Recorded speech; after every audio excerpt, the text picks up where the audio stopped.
Dan Illman might be race number 8 on Breeders' Cup Friday is the Juvenile Turf. Let's take a look at this field. It's a Grade 1, of course. $1 million is the purse. It's a big field full of European runners, and we'll begin with the number 6, Masseur, going out for Godolphin. This horse was 3rd in the Prix Jean-Luc Lagardère last time out. Behind the filly, Happily, will compete earlier on the Breeders' Cup Friday card in the Juvenile Fillies Turf. This horse has a beautiful pedigree by New Approach, and the dam won the UAE Oaks. Yeah, there's a lot to like about this horse. Well-connected, really well-bred, and I think of the Europeans coming over, you know, he probably shows up with the best form overall. I thought he ran fine last time. He didn't really have any excuse in that race when they shipped him over to France, but he was a good 3rd in that race. He was pretty impressive when he won that one start prior, the Solario Stakes.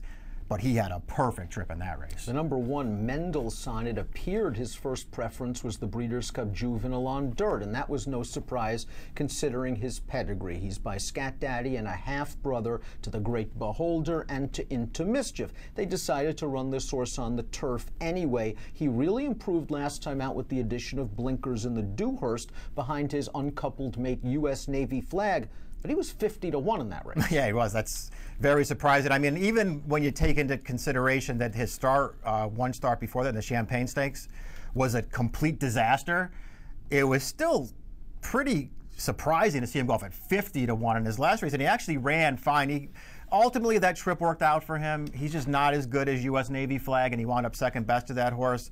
You know, his maiden win was pretty impressive. I like the way he did it, but he's sort of a big goofy horse still, and he's sort of always on his wrong lead, drifting about in the stretch. I wonder if he still has more improving to do. The 3 is Sands of Mali, and what happened last time out? This horse pulled off an upset going 6 furlongs at York 2 starts back in the Gimcrack, and last time out just didn't fire in the Middle Park Stakes, and it was a disappointing performance. It really was. He had no excuse in that race at all. He just did not run well.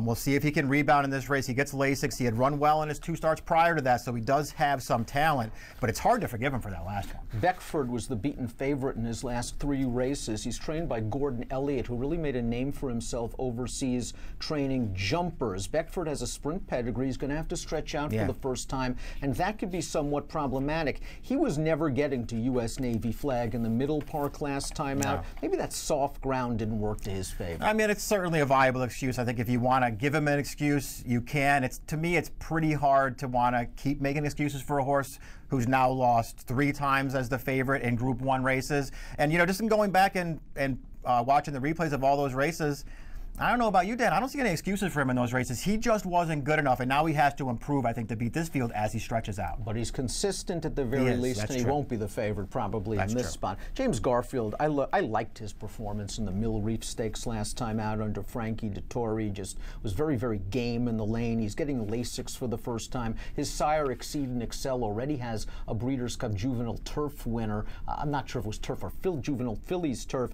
James Garfield, though, the 3rd place finisher, came back to run second in a Group 2 in France, and this horse has the pedigree to last this distance. He's trained by George Scott, a youngster who used to be an assistant for Eddie Keneally and Simon Callahan. Oh, I was going to say, he's not a trainer I had heard of, but he's done a really good job with this horse, that's for sure. This horse, I think, almost tipped his hand pretty early on, too, because they cut him back to 5 for his 2nd career start to Windsor Castle. He ran great in that race, and he's just improved from there. I liked his effort last time a lot. He took a bump at the top of the straight in that race, but he kept coming. I like the way that he finished in there. I think the mile is going to be okay for him. There's a lot of things to like about this horse. Raja Singh completes the Europeans in the body of this field. The first 3 races were solid. He didn't do anything in the Middle Park. Lasix, blinkers, complete makeover might help. This outside post hurts. Yeah, the post is a real problem for this horse. He just didn't draw well. He gets a little bit of an excuse for me for that last one, the Middle Park, because not only was there a little bit of a layoff from his prior race to that one, but that was just a race, that Middle Park. There was just no closing going on in that race. This horse was last early. He was under a ride from a long way out. He kept trying to gain run. He just couldn't do it. Closers had no chance in that race. Keeneland graduate Untamed Domain by Kentucky Derby winner Animal Kingdom. No surprise that he has improved since being stretched out around a route of ground, and he came and got Hempempore last time out in the Grade 2 Summer Stakes. I mean, I thought he ran well in that race. I don't know how much I like the Summer Stakes as a race overall, and it just sort of felt to me like he saw out that distance just a little bit better than the other horses did, but he still run well in all of his races. He's not out of this. Hemp Hemp Hooray, no surprise, a Wesley Ward 2-year-old, very early and precocious. He won his first 2 starts by a combined 11 1/4 lengths. He was the beaten favorite in the summer. This distance does worry me, but he's going to be forward. Yeah, the distance in the post aren't great for him. I guess the good thing about him is that he ran fine last time with a little more distance over that long Woodbine stretch.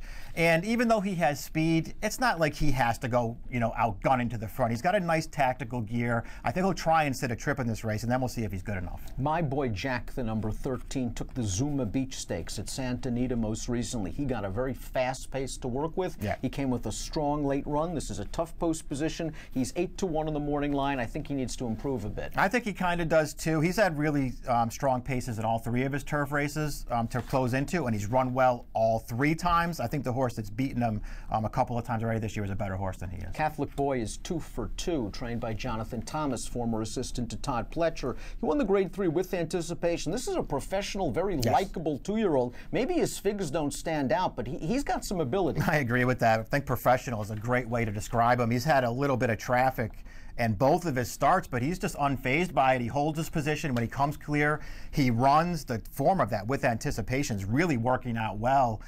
There are things to like about this horse, and he'll be at price again. The 9 Encumbered is dirtied up by his most recent line when he was thrown to the Wolf, Bolt Doro, and the Grade 1 frontrunner on dirt.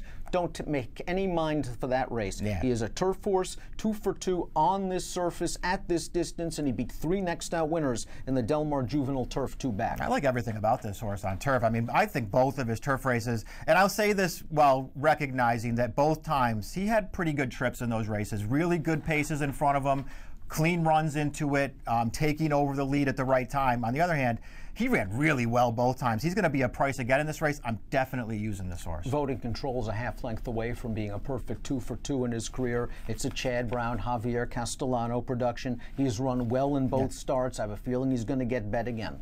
Yeah, I mean, won't be surprised to see him taking money. I'm not so sure that he shouldn't take some money in this race. He's run well both times. He couldn't get there last time, but he had some trouble at the start of that race. I still feel like he ran well. It's not like there was a ton of closing going on in there. He made up a lot of ground. This horse has some talent. Snapper Sinclair is 2 for 2 on turf. Distance to me a little bit of a question. By City Zip out of a Yes It's True mare, but another horse that can be forwardly placed. This one trained by Steve Asmussen. He's really improved on turf. I like how he's won both of his starts. We'll see if he handles the distance. Let's talk about Flame Away a little bit. This horse was very visually impressive, winning his career debut on a Tapeta surface. Mark Casse brought him down to Saratoga and wanted to run him on the turf. It got washed off. No matter, he won. That race emboldened Casse to try a dirt race, the Iroquois, and try to get this horse to the Breeders' Cup Juvenile. The Iroquois didn't work out, so back to the turf. Or not. Mother Nature intervened again, and this horse won the Bourbon in off-the-turf fashion. I think this horse has been waiting to get on the line. Yeah, they've been clearly trying to get him on turf. It hasn't happened yet. It will happen finally on Friday,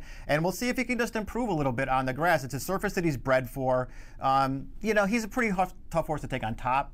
Facing all these horses with turf form showing all over the place, but I think this horse can run a little bit. Let's take a look at our top selections for the Grade 1 Breeders' Cup Juvenile Turf. You like James Garfield? He's just a really consistent horse. Frankie Dettori takes them out. Yeah, I mean, I think there are things to like about all of his races, and he seems like an improving 2-year-old at the right time. And I think the mileage should be good for him. I really wanted to put Encumbered on top, but I'll use him second. You're going to go 7, 9, 6, and 10. Beckford couldn't get over the hump as the favorite in his last few races. I'm hoping that the addition of Lasix will work to his benefit. He doesn't have to deal with U.S. Navy Flag, who is expected to run in this race.